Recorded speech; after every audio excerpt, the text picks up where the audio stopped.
Today I'm going to be reading Gangsta Granny by David Williams.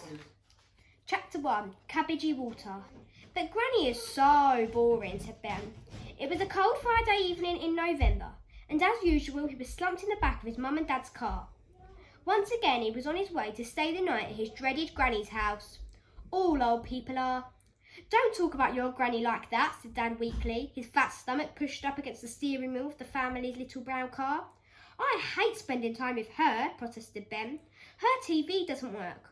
All she wants to do is play Scrabble, and she stinks of cabbage. In fairness to the boy, she does stink of cabbage, agreed Mum, as she applied some last-minute lip liner. You're not helping, wife, muttered Dad.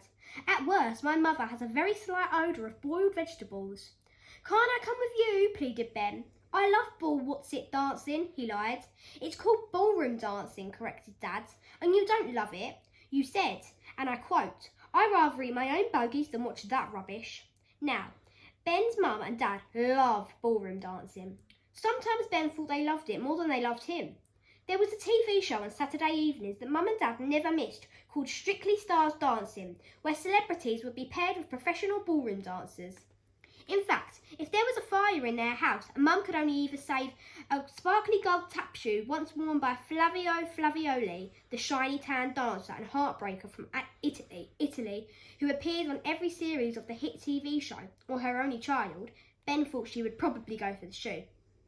Tonight, his mum and dad were going to an arena to see Strictly Stars Dancing live on stage. I don't know why you don't give up on this pipe dream of becoming a plumber, Ben. And think about dancing professionally, said Mum, her lip liner scrawling across her cheek as the car bounced over a particularly bumpy speed bump.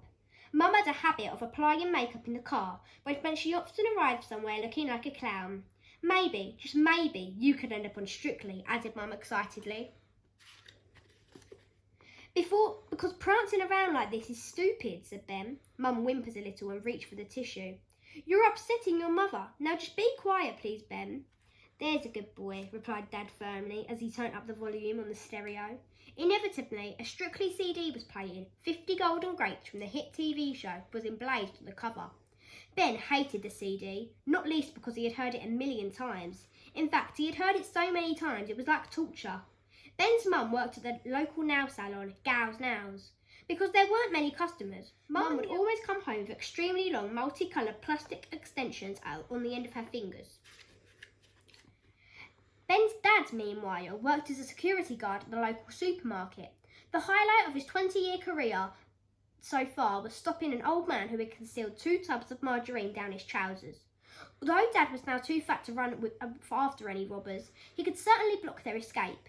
Dad met Mum when he was wrongly accused her of shoplifting a bag of crisps, and within a year they were married.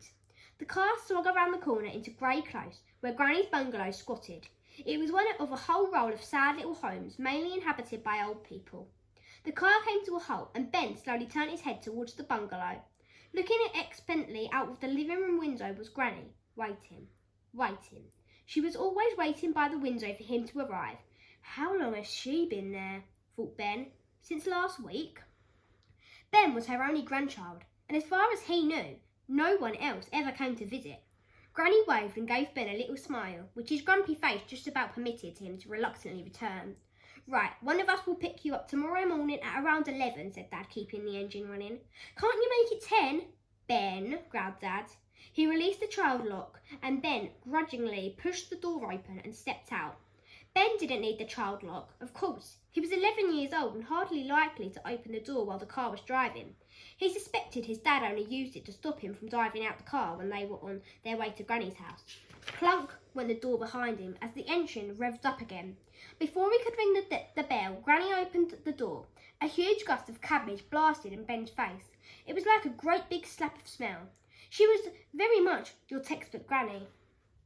Thick glasses, false teeth, hairy chin, mauve cardigan, used tissue tucked up sleeve, a packet of Murray mints close by, white hair, hearing aid, smell of cabbages, floral print dress, burgundy slippers and tan tights. Are Mummy and Daddy not coming in? She asked, a little crestfallen. This was one of the things Ben couldn't stand about her. She was always talking to him like he was a baby. Broom, broom, broom. Together, Granny Granny and Ben watched the little brown car race off, leaping over the speed bumps. Mum and Dad didn't like spending time with her any more than Ben did. It was just a convenient place to dump him on a Friday night.